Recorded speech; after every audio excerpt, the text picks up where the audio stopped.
দাদু নাতির জীবন গল্প। নাতি টিভি দেখছিল, তাই দাদু রাগ করে বলে, সারাদিন শুধু টিভি দেখা, আমার সাথেও তো একটু গল্প করতে পারিস। নাতি, দাদু, আমাদের পরিবারে সারা জীবন 7 জনেই কি থাকবে? তুমি, দাদি, বাবা, মা, আমি, বোন আর আমাদের বিড়াল ক্যাটি। দাদা, তাহলে আমরা একটা কুকুর ডগি আনি, 8 জন হব। নাতি, কিন্তু ডগিটা ক্যাটিকে মারলে আমরা আবার 7 জন হব। দাদা, তুমি বিয়ে করে নতুন বউ আনলে আমরা আবার 8 জন হব।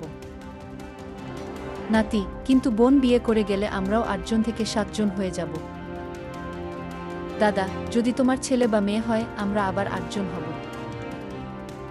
নাতি, কিন্তু যদি তুমি মারা যাও তাহলে আমরা আবার 7 জন হব।